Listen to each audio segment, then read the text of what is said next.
La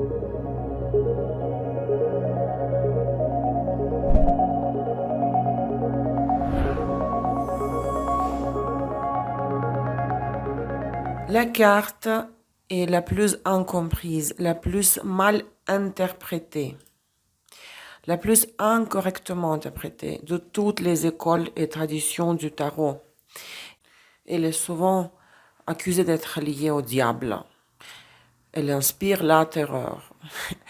Certains écrivains célèbres disent même que si vous sortez cette carte dans un tirage, il ne vous restera plus qu'à prier pour que le Dieu vous sauve de quelque chose de terrible. En réalité, c'est une carte d'un ordre supérieur, comme toutes les cartes après la roue de la fortune, comme toutes les cartes le sont après la roue de la fortune, comme les cartes qui viennent surtout après l'arcane la mort.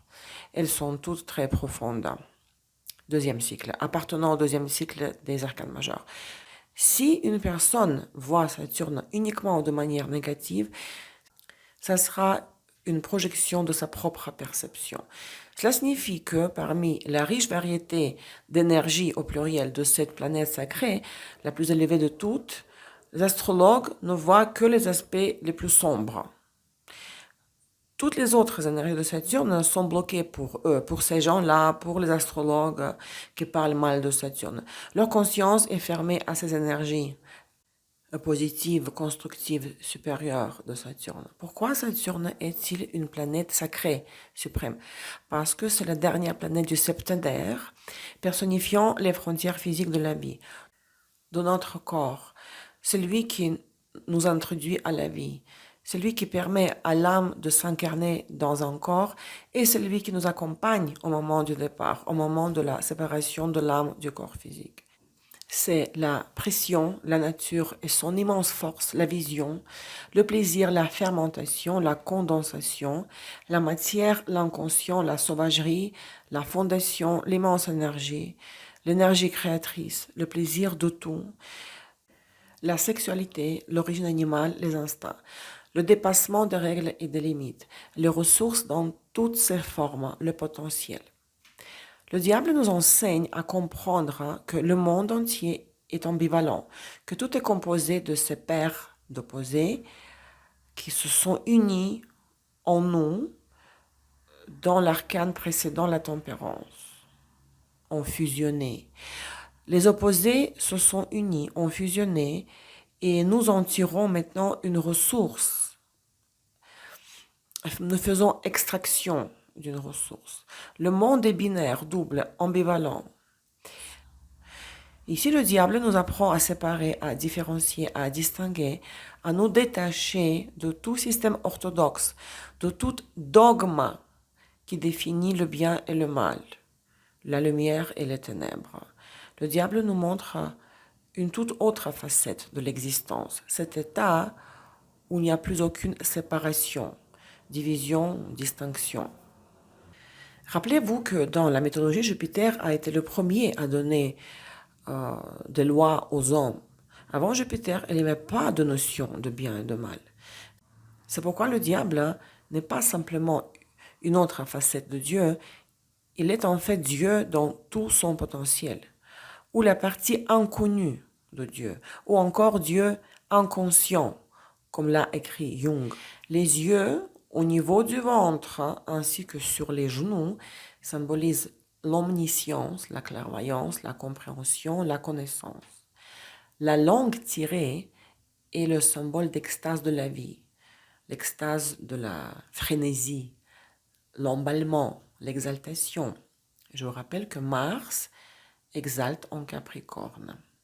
Cela fait référence à la mythologie hindoue, où Shiva et Kali tirent la langue. Les yeux, le nez et la langue sur le ventre ne sont pas issus de la culture occidentale, mais de la culture asiatique ou hindoue. Ce jeu de cartes, le tarot de Marseille, date le plus probablement du 15e ou 16e siècle. À cette époque, toutes les autres religions différentes du christianisme étaient perçues comme diaboliques, y compris l'hindouisme, qui était considéré comme une foi étrangère, une hétérodoxie et donc une religion diabolique. La nature est un objet complexe. Elle peut donner la vie et elle peut la reprendre. Les instincts peuvent soutenir l'homme, lui donner la fondation, le fondement, la base, les repères. Et les instincts peuvent aussi en même temps éteindre son ego et sa conscience avec le même succès. Nous ne pouvons pas dire que la nature est bonne ou mauvaise. L'inconscient est-il bon ou mauvais? Est-ce quelque chose de bon ou de mauvais? Jung nous mettait en garde contre une approche esthétique des fantasmes de l'inconscient. Les personnes qui ne s'intéressent pas profondément à la psychanalyse ou à l'ésotérisme perçoivent souvent l'inconscient sous un jour idéaliste. Or, nous devons nous rappeler que l'inconscient est toujours une force aveugle. Une autre approche consiste à considérer que tout fantasme spontané qui surgit, qui apparaît, est souvent perçu comme quelque chose d'insignifiant. Il faut le prendre au sérieux. Pourquoi le diable a-t-il les yeux sur le corps? Cela symbolise la capacité de voir tout, de tout voir, de tout ressentir. Tout est sacré, tout a un sens. Les petits démons avec des cornes représentent le triomphe de la nature animale. L'être humain a apprivoisé son instinct animal, il ne l'a pas réprimé. Il ne faut ni sombrer dans la débauche de ses instincts, ni les réprimer. Ce qui est souvent le cas dans la civilisation occidentale actuelle, moderne. Il faut les accepter, les instincts, être en contact avec eux, mais ne pas y succomber à trop de tentations, à la débauche. Donc, il est l'auteur de ce dessin, de cette gravure, où il représente le chèvre des Templiers, le Baphomet. Avec ses mains, il montre, le Baphomet, la formule solve et coagula. Est une expression chimique latine qui signifie dissoudre et coaguler ou séparer et réunir. L'archétype de Baphomet, lorsqu'il se manifeste dans nos vies, est fascinant. Que signifient les deux lunes en haut et en bas qu'il tient dans ses mains? Quand vous entrez dans cet archétype, vous pouvez découvrir une certaine sagesse, une vérité dans la blague la plus simple, la plus vulgaire. Vous regardez un film, le film le plus stupide qu'il existe, et tout d'un coup, vous y trouverez un sens philosophique. Vous pouvez trouver de l'or alchimique, des significations profondes, même dans des absurdités. De quoi souffre la société intellectuelle aujourd'hui? Elle rejette tout ce qui n'appartient pas au monde du haut intellect. Les psychanalystes ne regardent que des films liés à la psychanalyse. Qui analyse les Star Wars, la guerre des étoiles? Personne, car on dit que c'est de la culture populaire sans profondeur. Pourtant, ces films génèrent des millions de dollars au box-office. Que cela signifie-t-il? Que ces films résonnent avec les masses, avec l'inconscient collectif, avec l'égrégore de la foule. Les personnages humains se trouvent à l'intérieur des sphères, en bas de la carte, qui font penser à deux testicules, n'est-ce pas? Des petits traits indiquant la mitose et la méiose, la division cellulaire, symbole de la naissance et de l'évolution. Des petits traits noirs. Hein. Certaines figurent prises dans un enthousiasme fervent, d'autres sont déchirées par un chacal, ce qui témoigne de la violence. Hein. La deuxième intrigue témoigne de la violence. La nature possède tout. Elle peut être violente, cruelle, mais aussi douce et aimable. Tout cela génère de la force. La carte montre que la violence est une condition nécessaire au progrès et la douceur sert à son tour à renforcer le résultat. La violence et la tendresse sont les deux faces d'une même médaille, que le diable les manipule et joue avec habileté. La société joue avec ses moments. Quand la société a besoin que les gens partent à la guerre, la violence devient constructive. Lorsque la société veut que l'individu soit une victime, alors le thème du sacrifice sera divinisé. Il est bon de se sacrifier, d'aider les autres au détriment de soi-même. Les correspondances du diable. La lettre Ein, la signification de lettre est l'œil.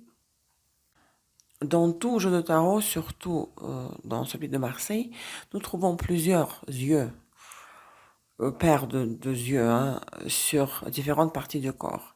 L'œil est associé à la connaissance, à la force du savoir, à la projection, à la conscience, au troisième œil. Prenez le monde moderne, le grand frère, le show américain, Big Brother, nous surveille, son œil nous surveille. L'œil, prenez l'œil omniscient des francs-maçons. Rappelez-vous du film Le Seigneur des Anneaux.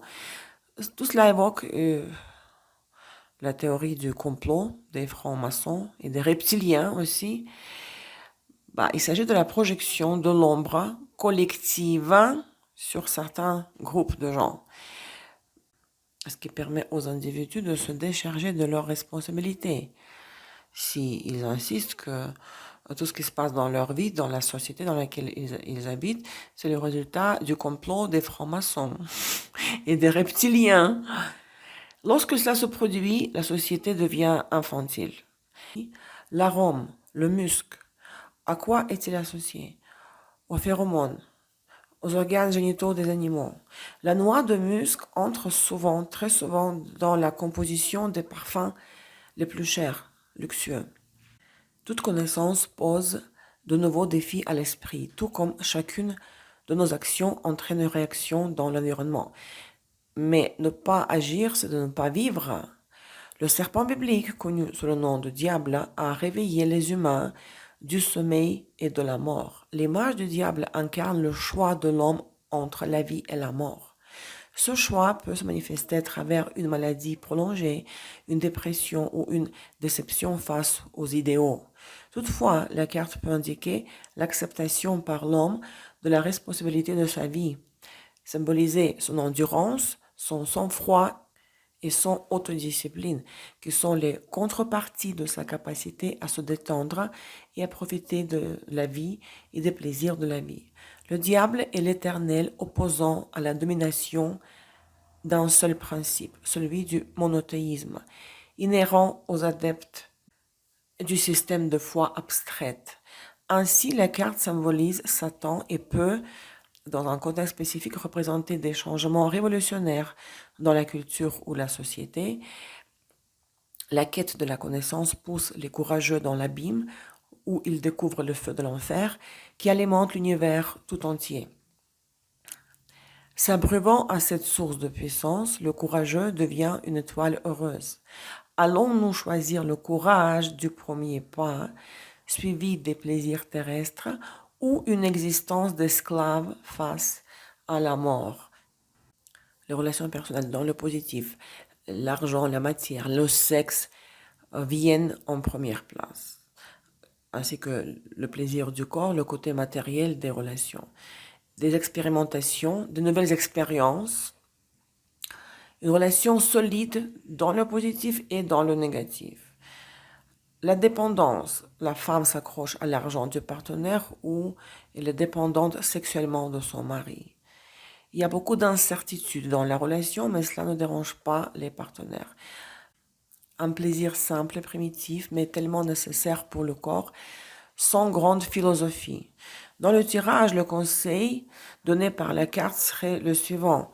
Vous compliquez trop la vie, mutuellement. Trop de prise de tête, voilà. Entrez dans le domaine du plaisir mutuel, primaire. Ressentez l'autre, appréciez la matière. Appréciez-vous l'un l'autre mutuellement. La chair, l'argent, la nourriture. Dans le négatif, dans la relation, il y a tromperie, dépendance, violence, pression et coercition, intimidation. L'intervention de tierces personnes aussi. Le couple tient grâce aux certaines circonstances que personne ne cherche à comprendre et à changer. Et ça va très bien ainsi. Le couple tient, voilà. La trahison, le mercantilisme. La santé et les maladies. La personne déborde de santé et la gaspille souvent de diverses manières, par des mauvaises habitudes, le stress, des problèmes de calcium, la carence en calcium, des problèmes d'eau, os, d'eau, de dents, de colonne vertébrale et d'organes génitaux. Indique souvent un mode de vie malsain, à commencer par le stress et terminé par des addictions. Voilà, addiction, dépendance, de la drogue, des jeux, du tabagisme.